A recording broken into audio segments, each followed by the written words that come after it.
Clara regresó a casa cuando el sol ya se escondía detrás de los tejados, tiñendo el cielo de tonos naranjas inquietantes. Subía las escaleras despacio, sintiendo cómo el cansancio se instalaba en cada músculo después de 10 horas frente al ordenador en la oficina de contabilidad. Otro cierre trimestral, otra montaña de cifras que debían cuadrarse hasta el último centavo, y las mismas observaciones de un jefe que siempre encontraba errores invisibles para cualquier otro. Se detuvo en el primer piso y, casi sin pensarlo, extendió la mano hacia el buzón, un gesto automático, convertido ya en un ritual cotidiano que no necesitaba ni pensamiento ni intención. La llave giró con un chasquido familiar. La puerta metálica se abrió con un susurro leve.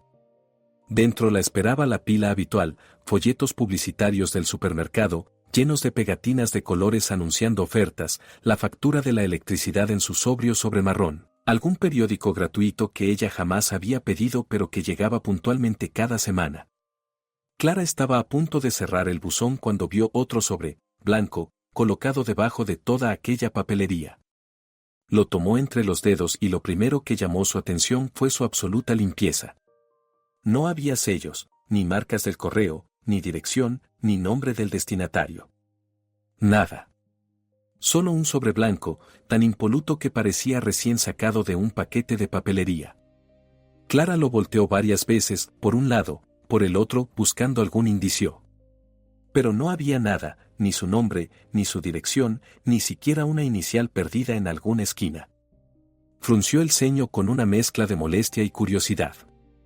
Seguramente el cartero había vuelto a equivocarse, el mes pasado ella ya había recibido una carta para los vecinos del tercer piso. Clara dejó el sobre dentro del buzón, pensando que al día siguiente lo llevaría a la oficina de correos o se lo entregaría a la conserje para que ella lo gestionara.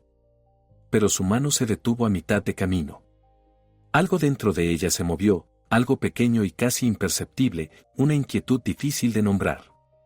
Aquel sobre era demasiado limpio, demasiado anónimo, demasiado intencional. ¡Qué tontería!, murmuró, sacándolo de nuevo. Lo examinó con más cuidado. Dentro se notaban claramente varias hojas, quizás 3 o 4, por el grosor. Se quedó un instante más con él en la mano antes de guardarlo en el bolso junto con el resto del correo.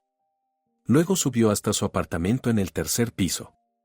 El interior del piso estaba lleno de ese silencio cálido que solo tienen los hogares en las primeras horas de la tarde. No sonaba la televisión, no se escuchaba música, solo el suave rumor del tráfico filtrado desde la calle. Mateo aún no había vuelto, por lo general llegaba a casa entre las 7 y las 8. Clara dejó los zapatos junto a la entrada, se dirigió a la cocina y puso agua a calentar para el té. Después volcó el contenido del bolso sobre la mesa, las facturas hacia la izquierda, la publicidad directa al cubo de basura, y el sobre blanco justo en el centro, como si reclamara un lugar propio. Lo observó largo rato mientras el vapor del té empañaba el borde de su taza. Era, a fin de cuentas, solo papel. Solo un sobre. Solo algo ajeno que había ido a parar a su vida por accidente. Pero la mirada de Clara volvía una y otra vez a él, como si allí hubiera una especie de promesa silenciosa que su razón no podía desmontar. Al final lo abrió. Lo hizo con extremo cuidado, tratando de no desgarrar la solapa.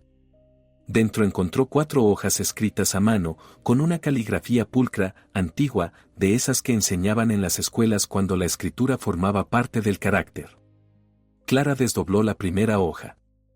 Empezó a leer de manera superficial, casi distraída, como quien hojea una carta que no le pertenece.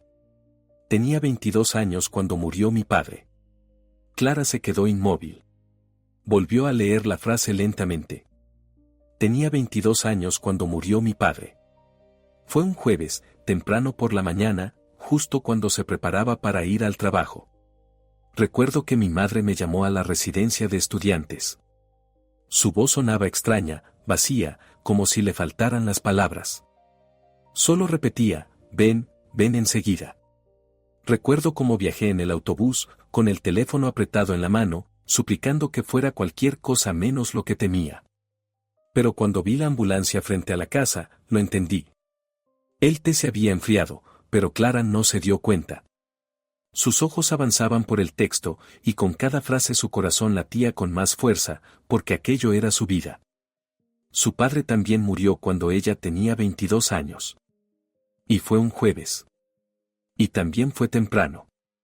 Y ella también recordaba el teléfono, la residencia universitaria, la sensación de incredulidad mientras el autobús avanzaba demasiado lento, y aquella ambulancia que parecía pedir silencio en lugar de respuestas.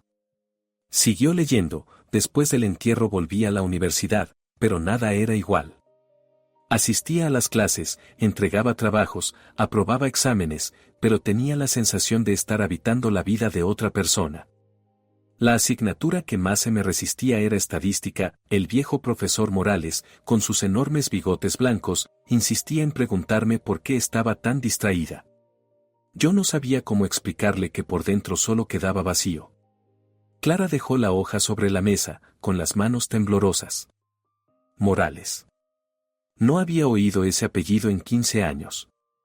Pero bastó pronunciarlo en silencio para que regresaran todos los recuerdos, el aula pequeña del cuarto piso, el pizarrón lleno de fórmulas, el profesor acariciando su bigote mientras explicaba distribuciones y probabilidades. Y sí, era cierto, le preguntó más de una vez por qué parecía tan ausente. Aquello ya no podía ser una coincidencia. Era demasiado preciso, demasiado íntimo. Clara retomó la carta. Cada línea era un paso más hacia un territorio que no había visitado en años. Al final del tercer curso ya me había recuperado. La vida empezaba a recobrar su ritmo. Me hice amiga de Lucía, silenciosa, brillante, con esa manía de subrayar todo en fosforito y reírse sola de sus propios chistes. Nos sentábamos juntas, estudiábamos juntas, soñábamos juntas. Su plan era marcharse a Córdoba para hacer un máster en Economía Internacional. Y me contagió la idea.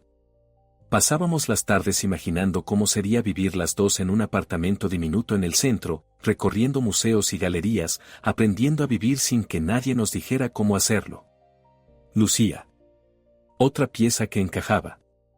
El rostro de su amiga apareció nítido, como si el tiempo no hubiera pasado, el cabello oscuro, la risa fácil, las uñas siempre pintadas de rojo. Ellas también soñaron con Córdoba. También buscaron becas, también miraron residencias, también creyeron que la vida les debía algo grande. Clara siguió leyendo, pero un mes antes de marcharnos llegó una carta de mi madre. Decía que no se encontraba bien, que los médicos le hacían análisis, que sospechaban algo serio. No me pidió que me quedara, pero entre líneas estaba escrito: tengo miedo, no me dejes sola. Clara dejó caer la cabeza, cerró los ojos. Recordaba a la perfección aquella carta, no escrita, sino dicha por teléfono. Recordaba el miedo de su madre, reciente viuda, perdida en una casa demasiado grande para solo una persona. Clara volvió al texto. Elegí irme. Las palabras le cayeron encima con fuerza. Elegí irme. Sabía que era egoísta. Sabía que mi madre sufriría. Sabía que tal vez no me lo perdonaría. Pero también sabía que si me quedaba, enterraría todo lo que podría llegar a ser. La llamé y le pedí perdón. Le prometí que volvería cada fin de semana, que estaríamos en contacto, que nada cambiaría. No gritó. No lloró. Solo colgó. Clara tragó saliva. Porque ella había hecho lo contrario. Clara se quedó. Abandonó el plan, llamó a Lucía y le dijo que no podía marcharse. Y un mes después, como por arte de magia, su madre mejoró. Los médicos no encontraron nada. Volvió a trabajar. Volvió a reír. Clara retomó la lectura. Córdoba cambió mi vida. El máster fue intenso, exigente y hermoso.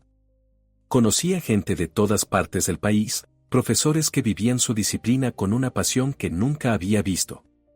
Y en el segundo curso conocí a Javier.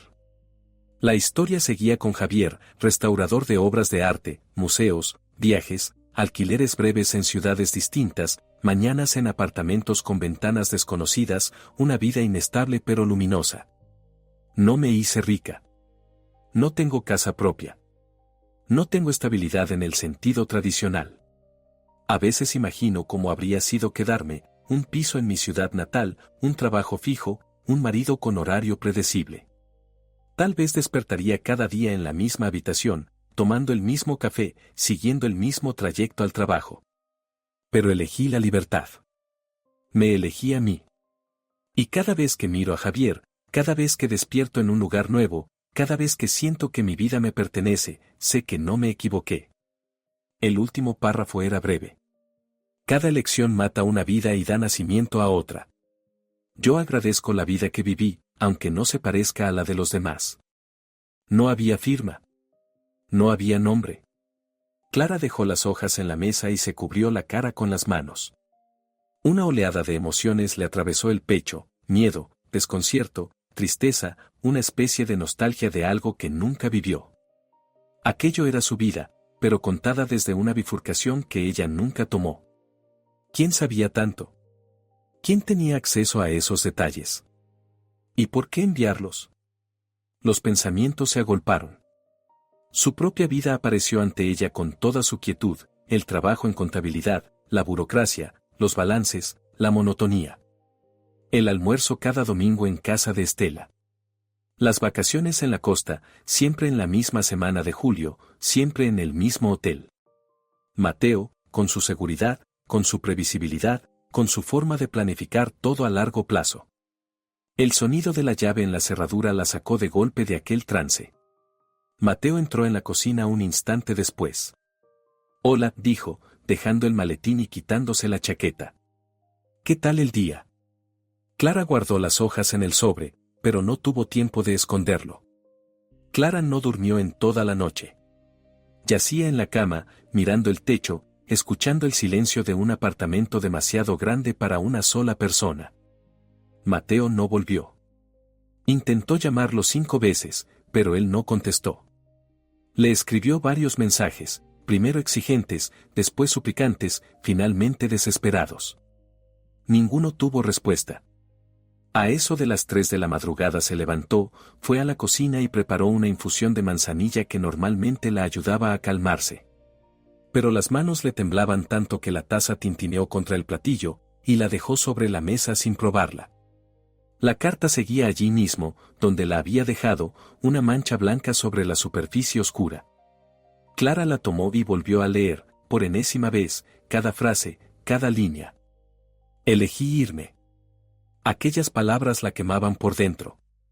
Cerró los ojos e intentó imaginar a esa versión de sí misma, esa Clara que, 15 años atrás, subió a un autobús rumbo a Córdoba, que dejó a su madre atrás, que eligió su sueño. ¿Cómo habría sido su vida? ¿Habría conocido a aquel Javier, el restaurador de arte?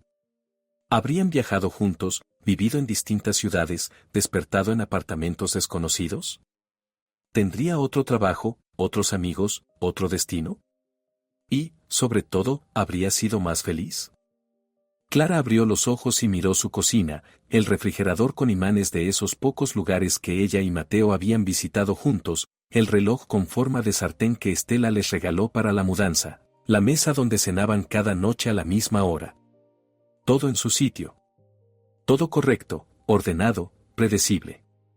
¿Pero era esa su vida? ¿O era la vida que otros eligieron por ella? Recordó aquel día de hace 15 años. Se veía a sí misma en la entrada, con la maleta lista, y a su madre sentada en el sofá con una carta en las manos, llorando. «Me siento tan mal», decía entre lágrimas. «Los médicos no entienden nada, tengo miedo de que sea algo serio. No quiero retenerte, hija, pero me aterra quedarme sola». Y Clara deshizo la maleta. Llamó a Lucía, le dijo que no se marchaba. Se quedó. Un mes después su madre mejoró milagrosamente. Los análisis salieron bien, los dolores desaparecieron. Clara preguntó entonces qué había pasado, y su madre solo sonrió y dijo, debió ser nervios. En cuanto te quedaste, me sentí mejor. Clara lo creyó. ¿Por qué no habría de hacerlo? Pero ahora, con aquella carta entre las manos, comenzaba a entender que no todo había sido tan simple. Cuando el amanecer comenzó a teñir el cielo, Clara tomó una decisión. Se vistió sin preocuparse por su aspecto, tenía el rostro pálido, ojeras profundas, el pelo revuelto. Agarró el bolso, el teléfono y salió del apartamento. Su madre vivía al otro lado de la ciudad, en el mismo piso donde Clara creció. El trayecto tomó 40 minutos en autobús. Clara miraba por la ventanilla el despertar de la ciudad e intentaba ordenar sus pensamientos. ¿Qué iba a decirle a su madre? ¿Cómo formular la pregunta? ¿Se podía acaso preguntar a alguien, ¿manipulaste mi vida hace 15 años? Bajó en la parada conocida, subió al segundo piso de un edificio viejo de paneles y se quedó frente a la puerta. Respiró hondo. Tocó el timbre. Su madre tardó en abrir. Eran las 7 de la mañana, sin duda aún dormía. Apareció en bata, con el rostro adormilado, pero en cuanto vio a Clara se alarmó. «Hija, ¿qué ha pasado?». La agarró del brazo y la hizo entrar. «¿Estás pálida? ¿Es algo de Mateo?». «Dios mío, ¿estáis bien?». Clara pasó a la pequeña sala y se sentó en el sofá, el mismo donde su madre había leído aquella carta sobre su enfermedad 15 años atrás. Todo estaba igual, el papel pintado de flores menudas, las mismas cortinas, incluso las fotografías colgadas en el mismo orden. «Mamá, necesito preguntarte algo», dijo Clara, con una voz cansada pero firme. «Y necesito la verdad. Toda la verdad». Su madre se sentó junto a ella, le tomó la mano, examinó su rostro con preocupación. «Claro, hija, dime». Clara sacó la carta del bolso y la colocó sobre la mesa baja. «La recibí ayer». «Léela». La madre tomó la carta y comenzó a leer. Clara observó su expresión, buscando cualquier reacción. Al principio su madre leyó con calma, incluso con curiosidad, pero luego su semblante cambió. Empalideció. Le temblaron las manos. Hacia la mitad del texto dejó la carta sobre las rodillas y cerró los ojos. «Dios mío», susurró. «¿De dónde sacaste esto?». «La encontré en el buzón». Clara se inclinó hacia ella. «Mamá, habla de mí. De mi vida. De la elección que hice hace 15 años, cuando me quedé en vez de irme a Córdoba». Su madre bajó la mirada al suelo. Clara vio cómo le temblaban los labios. «Mamá, quiero preguntarte por aquella enfermedad», continuó Clara, controlando su voz aunque por dentro todo ardiera. «Hace 15 años me escribiste que te sentías muy mal, que los médicos sospechaban algo grave. Y un mes después todo desapareció. ¿Qué fue aquello?». La madre levantó los ojos llorosos. «Hija, eso fue hace tanto». «Responde a la pregunta». Clara no apartó la mirada. «¿Estabas realmente enferma?». Hubo una larga pausa. La madre se volvió hacia un lado, secó sus lágrimas. «No», susurró al fin. «No estaba enferma». «Oh sí. Me sentía débil, pero no tan mal como te escribí». Clara sintió como algo dentro de ella se contraía hasta doler. «Entonces mentiste. Escribiste aquella carta sabiendo que yo renunciaría a Córdoba». «No quise engañarte», la madre le tomó las manos. «Clara, hija, de verdad tenía miedo. Tu padre acababa de morir. Yo estaba. Me sentía incapaz, no podía con todo. Pero pudiste». Clara retiró las manos. «Te recuperaste en un mes. Como si nunca hubiera habido enfermedad alguna». La madre guardó silencio. Su silencio era confesión. «¿Quién te pidió que escribieras aquella carta?», preguntó Clara, muy despacio. La madre dio un respingo. «¿Qué? ¿Quién te lo pidió?». Clara alzó la voz. «Porque ayer le enseñé la carta a Mateo y dijo algo muy extraño. Dijo que sabía lo de Córdoba. Que sabía lo del otro camino. Y mencionó a su madre. Dijo que Estela también lo sabía». La madre se tapó el rostro con las manos y empezó a llorar. Clara la observó, sintiendo que rabia y compasión chocaban dentro de su pecho. Aquella mujer era su madre, su única familia tras la muerte del padre. Y, al mismo tiempo, era quien había traicionado su destino. «Dime la verdad», repitió Clara. «¿Estela te pidió que escribieras aquella carta?». El silencio se alargó, pesado, humillante. Por fin, la madre asintió. «Sí», musitó entre lágrimas. «Sí, me lo pidió. Clara se recostó contra el respaldo. Todo su interior se desplomaba. ¿Por qué lo hiciste? Su voz era casi un hilo. ¿Por qué aceptaste? Su madre levantó la cabeza. Los ojos rojos, hinchados. Teníamos deudas, dijo en voz baja. Después de la muerte de tu padre descubrí que había pedido dinero prestado. Mucho. No sabía cómo devolverlo. Nos llamaban los cobradores, nos amenazaban. Yo. Estaba desesperada, Clara. No sabía qué hacer. ¿Y Estela ofreció ayudar? La madre asintió. Vino justo cuando todo estaba peor. Dijo que sabía de nuestras deudas, que quería ayudar. Que podía pagarlas todas. Pero a cambio pidió un favor. Que me escribiera sobre tu enfermedad, completó Clara. Para que me quedara. Para que no me fuera a Córdoba. Dijo que era por tu bien, la madre hablaba deprisa, como si quisiera amortiguar el golpe. Que Córdoba era una fantasía sin futuro, que allí sufrirías. Que aquí tenías familia, apoyo. Que tenía un buen hijo, Mateo, y que estabais hechos el uno para el otro. Clara sintió hervir la sangre. ¿Me escogió como esposa de su hijo antes de que yo lo conociera? Dijo que te había visto varias veces cuando venías a verme a la oficina. Que le gustaste. Que eras una muchacha educada, correcta, trabajadora. Que su hijo estaba cansado de chicas caprichosas y que tú serías una buena esposa. ¿Y tú aceptaste venderme a cambio de saldar deudas? No digas eso. La madre le agarró la mano con fuerza. No te vendí. Quise protegerte. Tenía miedo de aquella Córdoba. Temía que te perdieras allí, que algo te pasara. Aquí estaba segura. Con un marido serio, con familia, con estabilidad. Quise lo mejor para ti. Clara retiró la mano y se puso en pie. Necesitaba moverse para no explotar. ¿Lo mejor?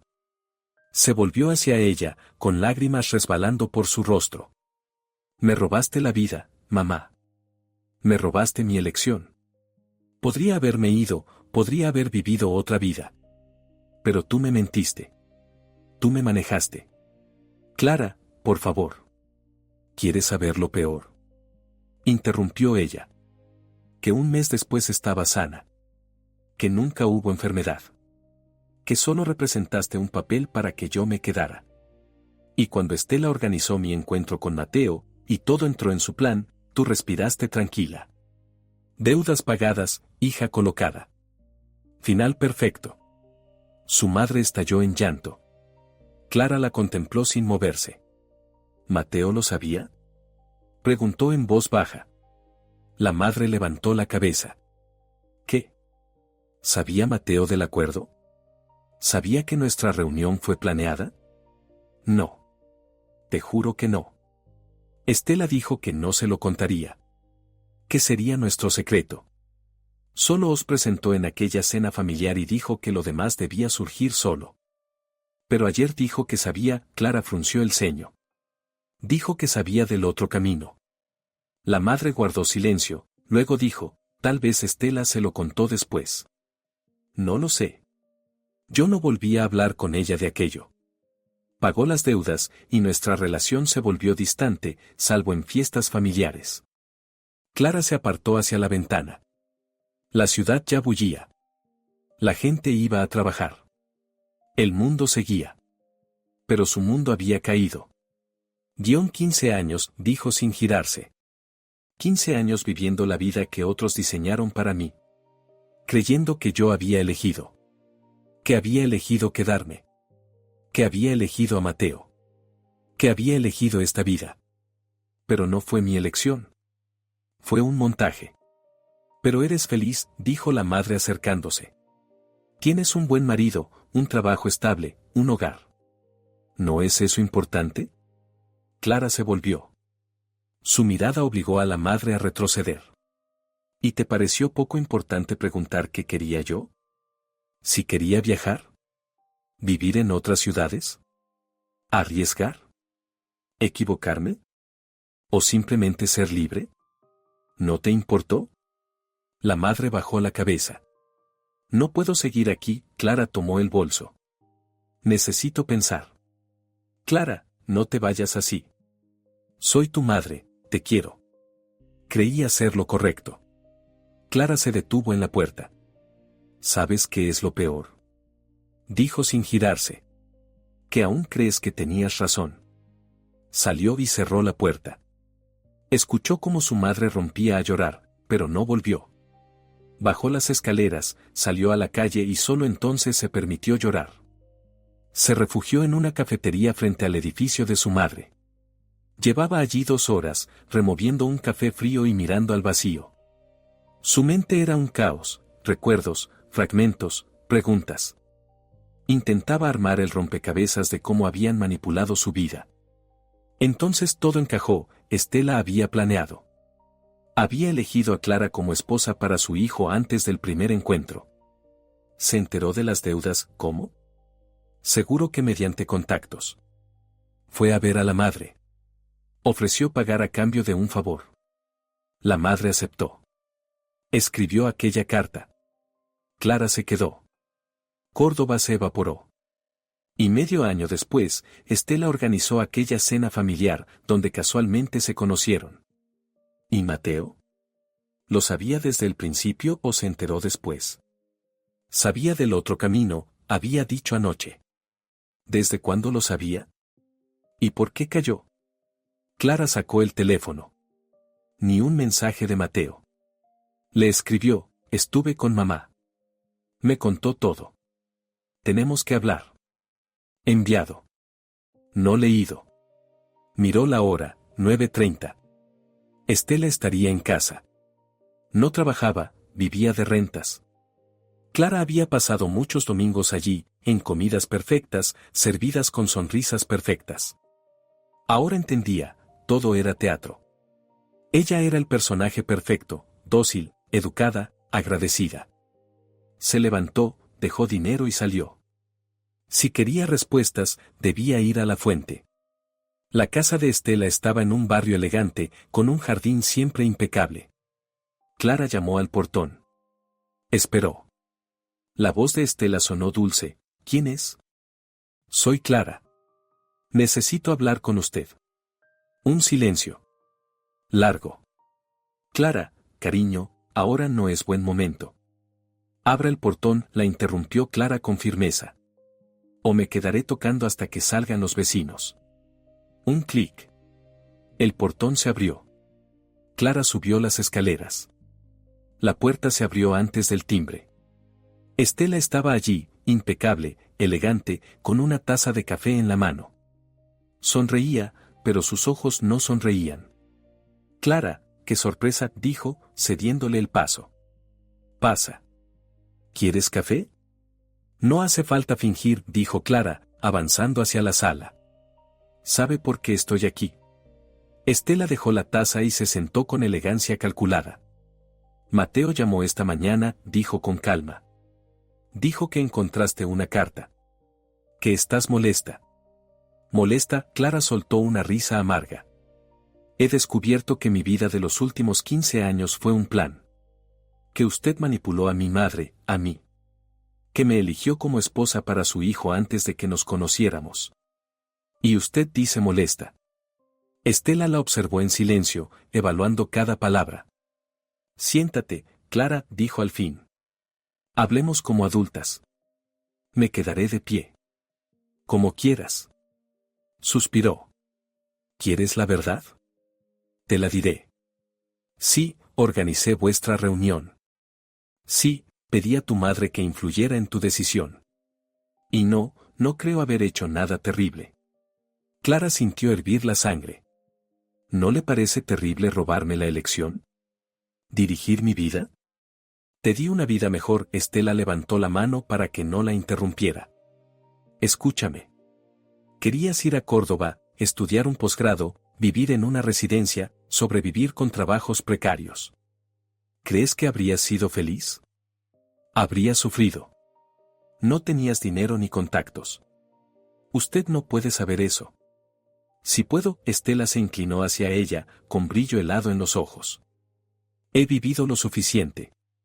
Chicas como tú, sin dinero, sin respaldo, lo pasan mal.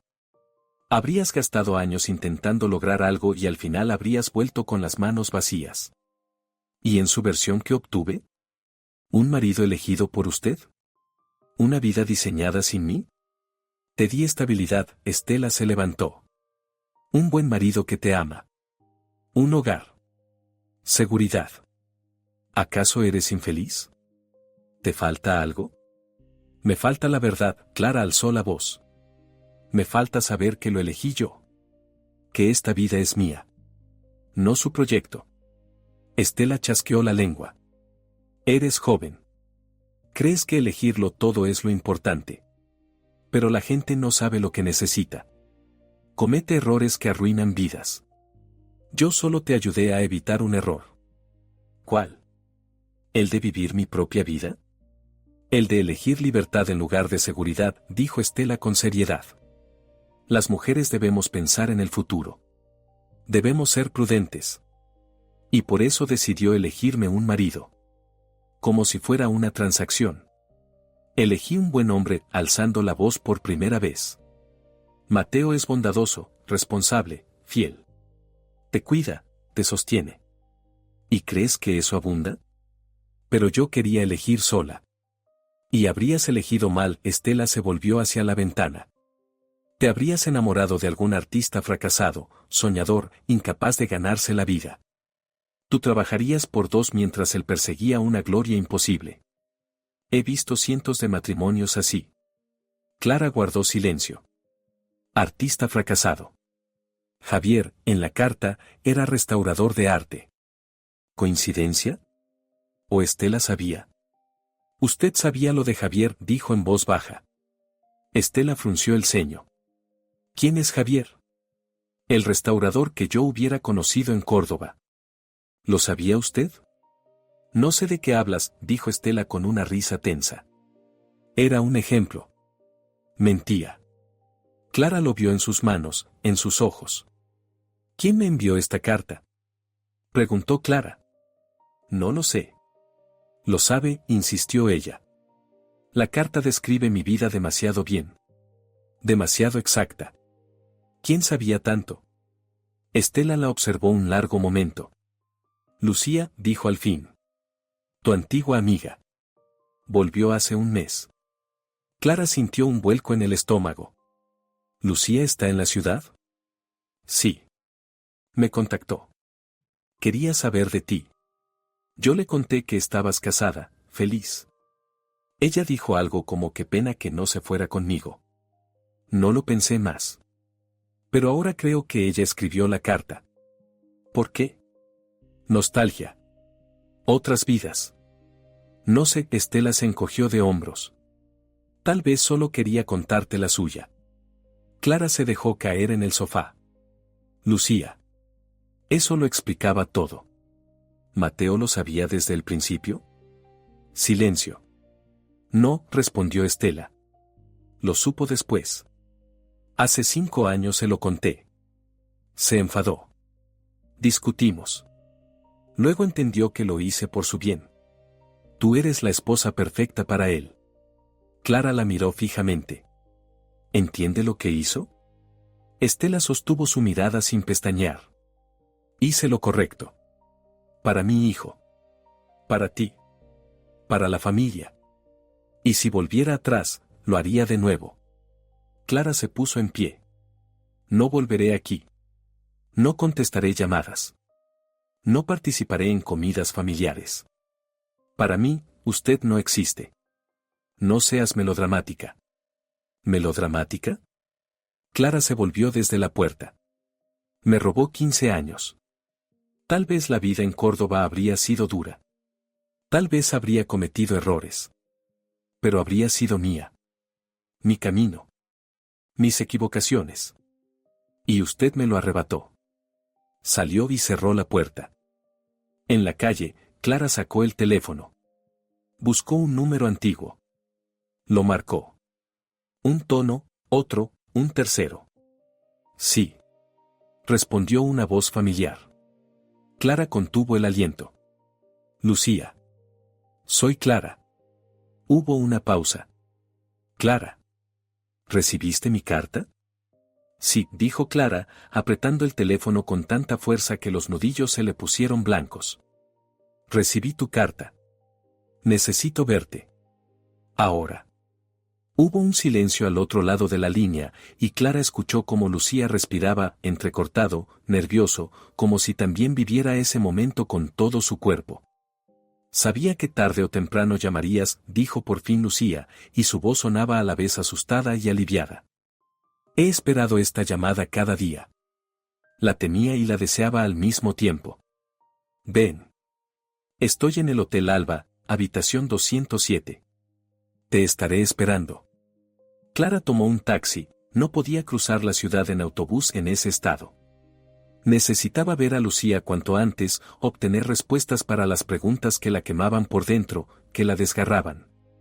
El trayecto duró 20 minutos, y durante todo ese tiempo Clara miró por la ventanilla sin ver realmente las calles que pasaban, perdida en sus pensamientos.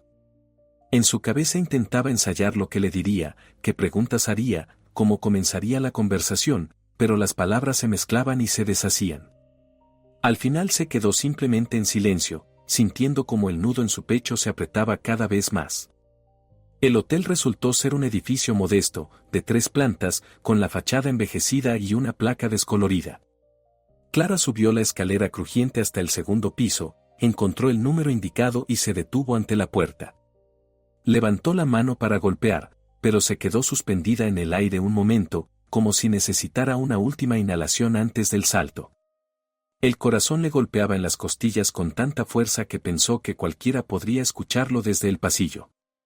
Este era el punto de no retorno, si llamaba, si la puerta se abría, la conversación empezaría, y podría cambiarlo todo. Golpeó. La puerta se abrió casi de inmediato, como si Lucía hubiese estado de pie justo detrás, aguardando el sonido de sus nudillos.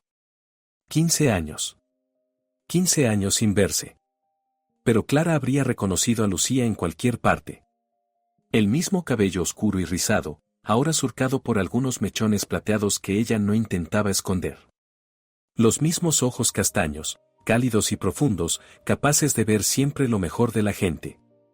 La misma sonrisa leve en las comisuras de los labios, esa sonrisa que aparecía incluso en los momentos difíciles. Pero ahora en esos ojos había también algo nuevo, la gravedad de los años vividos, la melancolía de las pérdidas, la huella del tiempo. Clara, dijo Lucía, pronunciando su nombre con suavidad, casi con cuidado, como si fuese frágil. Entra, por favor. Me alegra tanto verte. Clara entró en la pequeña habitación, una cama perfectamente hecha, un escritorio junto a la ventana con un portátil y una pila de libros, un sillón gastado, una maleta en el rincón.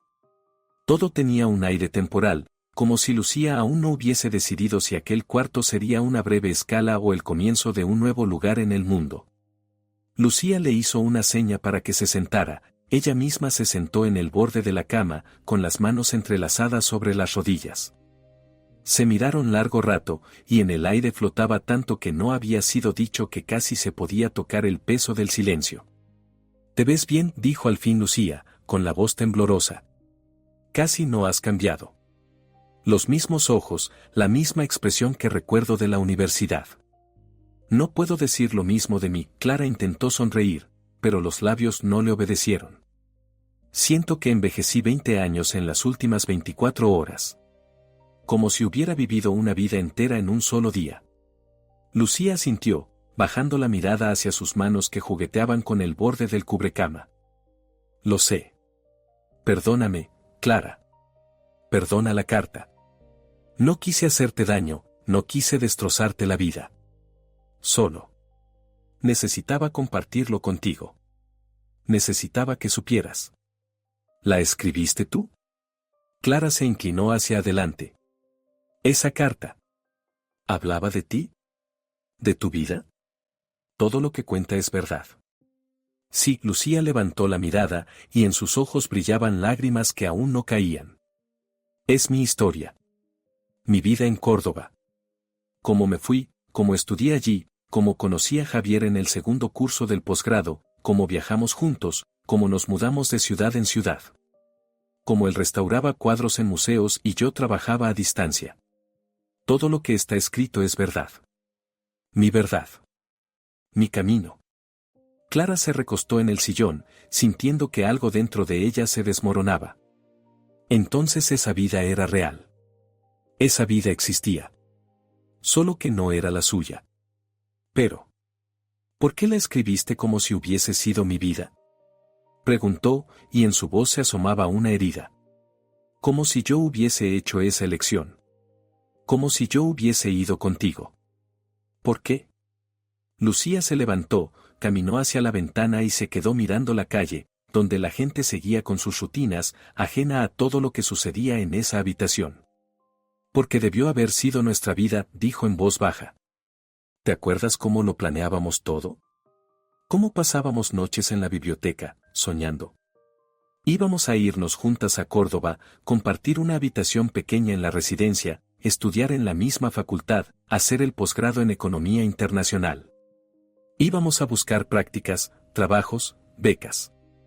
Íbamos a crecer juntas, a descubrir el mundo juntas. Era nuestro plan, nuestra vida. Nuestra proyección del futuro. Y luego llamaste y dijiste que te quedabas. Que tu madre estaba enferma, que no podías dejarla sola. Y yo me fui sola. Se giró. Las lágrimas le corrían por las mejillas, libres ahora, sin resistencia. Viví esa vida de la que hablábamos cada noche. Pero cada día pensé en ti. Cada día imaginaba cómo habría sido si hubieras estado conmigo. Cómo hubiéramos ido juntas a las clases, cómo habría reído contigo cuando el profesor García mandaba callar a la clase con ese gesto tan ridículo suyo. Cómo te habría presentado a Javier. Cómo habríamos viajado los tres, compartiendo apartamentos minúsculos, cocinando pasta barata y soñando despiertos. En mi cabeza siempre estabas allí, incluso cuando no estabas. Te llevé conmigo en mis pensamientos, en mis recuerdos, en mis planes. Clara sintió que un nudo se instalaba en su garganta, áspero, imposible de tragar. Y yo viví otra vida, susurró. Me quedé. Trabajé en la misma empresa 12 años, viví en la misma casa, vi a la misma gente. No cambié nada. No elegí nada. Solo dejé que todo sucediera.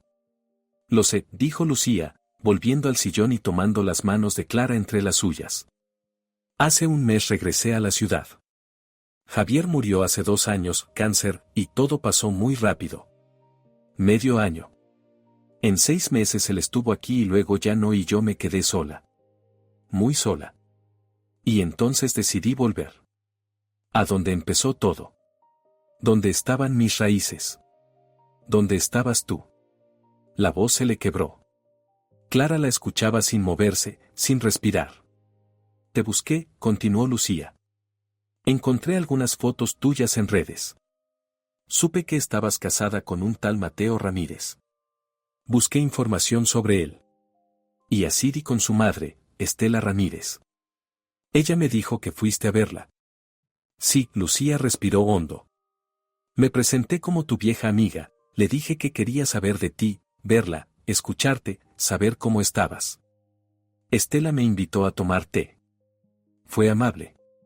Demasiado amable. Y yo le pregunté cómo se conocieron tú y Mateo. Si estaban felices. ¿Cuánto tiempo llevabais juntos? Y entonces me lo contó. ¿Qué te contó? Lucía dejó escapar una risa amarga. Todo. Como si me contara una receta de cocina. Como te vio algunas veces cuando ibas a ver a tu madre al trabajo, como decidió que serías la esposa perfecta para su hijo, como investigó las deudas de tu familia después de la muerte de tu padre, cómo fue a tu casa con una propuesta. Ella pagaría las deudas. A cambio tu madre escribiría una carta sobre una enfermedad. Sobre el miedo a quedarse sola. Sobre la necesidad de que tú te quedaras. Y tu madre aceptó. Te escribió esa carta. Te quedaste. Córdoba desapareció del mapa. Y 6 meses después Estela organizó una cena familiar y allí conociste a Mateo. Una historia perfecta. Una familia perfecta. Un matrimonio perfecto. Todo perfectamente planificado. Clara cerró los ojos. Había escuchado esa historia ya, pero cada vez era como si la golpearan con algo sólido en el pecho. Y lo peor, dijo Lucía, es que lo contaba con orgullo. Orgullo, Clara. Como si hubiese salvado tu vida. Como si te hubiera protegido de una mala decisión. Como si fuese una madre del siglo XIX escogiendo esposo para su hija. Y entonces lo decidí. La carta. La carta. Sí. Me pasé toda la noche pensando qué hacer. Si debía callar y marcharme. Si debía ir a tu casa y contártelo todo de golpe. Si debía quemar lo que sabía. Al final me senté y escribí. Pero no te conté la historia con Estela. No sabía si era mi derecho hacerlo. Te conté mi vida. Te conté la vida que habíamos planeado. Te conté lo que pudo haber sido si nadie hubiera decidido por ti. Y te lo conté como si fuese tu vida, porque pudo serla. Porque debió serlo. Porque alguien te la robó antes de que pudieras elegir. Clara se puso de pie y caminó hasta la ventana. Miró su ciudad, esa ciudad que había sido todo su mundo. Las mismas calles, los mismos edificios, los mismos comercios. Esa ciudad que pudo haber sido una estación de paso se convirtió en un destino final. No por elección, sino por intervención. ¿Sabes qué siento ahora?, preguntó, sin volverse. Que me robaron. Que me robaron 15 años de vida. Que me arrancaron la posibilidad de equivocarme, de caer, de elegir mal, de elegir bien. Me robaron mi derecho al error, mi derecho al riesgo, mi derecho al camino. Me quitaron la posibilidad de descubrir quién sería yo si nadie decidiera por mí. Se giró. Tenía lágrimas en el rostro, pero su voz era clara. Y lo peor es que no puedo recuperar esos años. No puedo volver atrás. Ese tren ya salió de la estación. Clara, yo. No pidas perdón, la interrumpió. Eres la única que me dijo la verdad. Gracias. Aunque me duela. Aunque haya destrozado mi vida, al menos ahora sé sobre qué estaba construida. No sobre elección. No sobre libertad. Sobre mentira. Lucía se acercó y le tocó el brazo. Te haré una pregunta, dijo. ¿Fuiste feliz? En estos años con Mateo. ¿Fuiste feliz? Clara pensó. La pregunta era una daga. No lo sé, contestó tras un largo silencio. Hubo momentos felices, sí. Cuando reíamos, cuando me cuidaba, cuando hacíamos planes. Pero, ¿era felicidad o era conformidad? ¿Era amor o era comodidad? ¿Era vida o era rutina? Nunca me lo pregunté. Solo viví. ¿Cómo se vive algo que ya viene decidido? Lucía asintió. Entonces te haré otra, dijo. Si pudieras elegir ahora, ¿elegirías la vida que viviste o la que no viviste? Clara tragó saliva. No quiero elegir entre pasados, dijo. Quiero elegir el futuro. Lucía sonrió. Lloró y sonrió a la vez. Ese es el punto. No podemos elegir hacia atrás. Solo hacia adelante. Tengo que irme, dijo Clara, tomando su bolso. Tengo que hablar con Mateo. Tengo que hablar conmigo misma. Estoy aquí, dijo Lucía, abrazándola. No te escaparé esta vez. Mateo la esperaba. Estaba sentado en el sofá con la misma ropa que llevaba por la mañana, evidentemente no había ido a trabajar. Cuando oyó la puerta, se levantó de golpe, casi volcando la mesa. Corrió hacia ella y Clara vio en su rostro algo que no le había visto nunca, pánico. Un miedo puro, primitivo, como el miedo a perder algo que uno no sabe vivir sin. Clara, Dios mío, estaba tan preocupado, exclamó, agarrándola por los hombros. No contestabas el teléfono, no sabía dónde estabas, pensé que. No sé qué pensé. No terminó la frase, pero Clara entendió. Pensó que ella no volvería. Que se había ido para siempre. Estaba con Lucía, dijo, apartándose. Necesitaba hablar con ella. Necesitaba entender. Mateo se detuvo en seco. El nombre de Lucía lo golpeó como un recuerdo completo. ¿Y qué te dijo? Todo. Lo que tú sabías. Lo que yo no sabía. Lo que tu madre sabía. Lo que mi madre calló. Todo. Mateo cerró los ojos y bajó la cabeza. Se dejó caer en el sofá como si le hubieran quitado la fuerza del cuerpo. Clara. Lo siento, dijo, y su voz era casi un susurro quebrado. Siento tanto no habértelo dicho antes. Cuando mi madre me confesó lo que había hecho. Yo debía haber ido contigo. Tenía que decírtelo. Tenía que contarte todo. Pero no pude. ¿Por qué? Mateo levantó la cabeza. Tenía los ojos húmedos. Porque tenía miedo de perderte. Porque pensé que si sabías cómo empezó todo, no te quedarías conmigo. Y yo. Yo te amaba. Te amo. Desde el primer día. Desde aquella cena. Desde que te vi sentada en un rincón sin saber qué hacer entre toda esa gente. Para mí no fue una trampa. Fue destino. O eso creí. Y cuando supe la verdad, no pude soportar la idea de que si te la decía, tú te irías. Clara lo miró con una mezcla de dolor y ternura. Pero yo tenía derecho, dijo.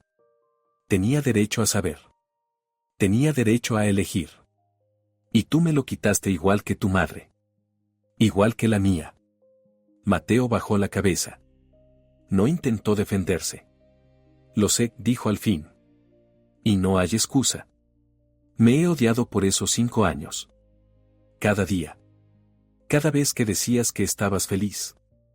Cada vez que hacíamos planes. Cada vez que decías que me amabas. Yo pensaba, ¿qué pasaría si supiera la verdad? ¿Me amaría igual? ¿Estaría aquí? No tuve el valor. Fui un cobarde. Clara caminó hasta la ventana. Miró la noche. Las luces. La ciudad. Todo lo conocido. Necesito tiempo, dijo. Todo el que necesites, respondió Mateo sin dudar. Voy a irme unos días. A estar con alguien que no me mintió. Mateo no preguntó con quién. Lo sabía. Recogeré mis cosas, dijo Clara. Mateo tragó saliva. Sí. Si después de esos días decides irte definitivamente. No intentaré detenerte. Clara lo miró. Y por primera vez desde que empezó todo, vio en él no al hombre que la había mantenido en una vida segura, sino al hombre que estaba dispuesto a perderla para no retenerla con cadenas. Gracias, dijo. Por eso. Por fin. La semana en casa de Lucía fue extraña, frágil, casi luminosa. Hablaban como cuando eran estudiantes. Reían. Lloraban. Se confesaban cosas que nunca habían dicho en voz alta. Lucía le habló de Córdoba sin filtros, del hambre, de los trabajos miserables, de los museos, de Javier, del amor, del dolor.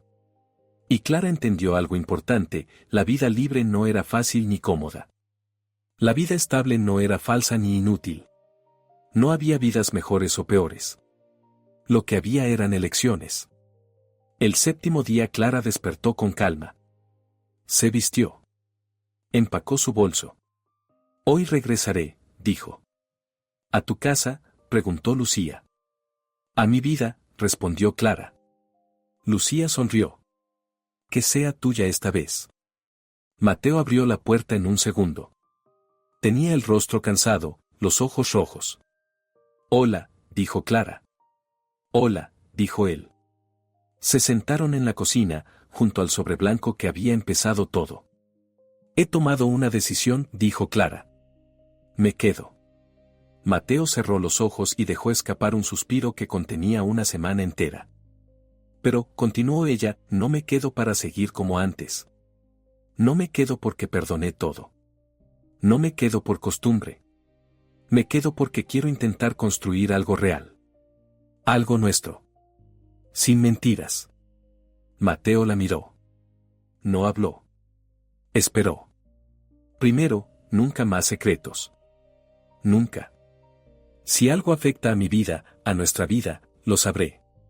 No dentro de 5 años. No cuando tú creas que es el momento. Ahora. En el instante. Lo juro, dijo Mateo. Segundo, tu madre. No quiero verla. No quiero hablar con ella. No quiero que forme parte de mi vida. Si tú deseas mantener relación con ella, es tu derecho. Pero no será en mi presencia. Para mí, Estela está fuera. Mateo asintió. No discutió. Tercero, mi madre. Vendrá a vivir con nosotros. No por obligación. Por elección. La mía. No pienso dejarla sola con sus deudas. Pero esta vez la ayudaré porque yo lo decido. Mateo respiró hondo. De acuerdo. Cuarto, yo. Mi vida. Mi camino. No sé qué haré. Tal vez cambie de trabajo. Tal vez estudie algo. Tal vez viaje. Tal vez cometa errores. Pero serán mis errores. Y mis elecciones. No voy a seguir un guión escrito por otros.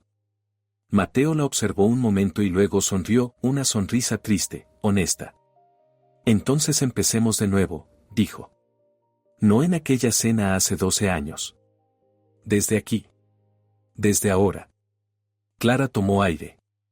Desde ahora, repitió. 3 meses después, la madre de Clara vivía con ellos. Era difícil. Había reproches. Había silencios. Había heridas que no cerraban rápido. Pero también había ternura. Había aprendizaje. Había algo que nunca antes hubo, ¿verdad? Mateo cumplió lo prometido. No hubo secretos. No hubo silencios cargados. No hubo manipulaciones. A veces llamaba a Estela, pero fuera de casa, lejos de Clara, sin intentar forzar nada. Clara no preguntaba. No intervenía. Ese era el límite. Lucía consiguió trabajo en la universidad local. Clara la veía seguido. Hablaban durante horas. No recuperaron el pasado, nadie puede, pero construyeron algo nuevo sobre las ruinas del tiempo perdido. Un día, en una cafetería, Lucía dijo, pensé que mi carta destruiría tu vida. Pero creo que te dio una oportunidad para empezarla por fin. Clara sonrió, revolviendo su café. Aprendí algo importante, dijo. La vida no es una sola carretera. Es un cruce permanente. Cada elección crea una vida y mata otra. Yo viví la vida segura. Tú viviste la vida libre. Pero ninguna fue un error. Solo fueron caminos distintos. ¿Y ahora? Preguntó Lucía. Clara tomó aire. Ahora elijo. Cada día. Elijo quedarme con Mateo, pero no por destino ni por miedo, sino porque quiero ver qué podemos construir sin los hilos de Estela. Elijo ayudar a mi madre, no porque deba, sino porque lo decido. Elijo ser tu amiga de nuevo, no porque el pasado lo exija, sino porque lo quiero. Y sobre todo elijo perdonar. No olvidar. Pero perdonar. Porque vivir con rabia también es dejar que otros decidan por ti. Lucía le tomó la mano. Estoy orgullosa de ti. Clara miró por la ventana. El mismo cielo de siempre. La misma ciudad. Pero algo era distinto. En su escritorio, guardaba la carta. A veces la leía. No como nostalgia. No como lamento. Como recordatorio. Cada vez que elegimos, perdemos una vida y ganamos otra. Sí, pensaba Clara. Pero lo importante es que esa vida sea nuestra. Nuestro error, nuestra apuesta, nuestra historia. Y esta vez, por fin, lo era.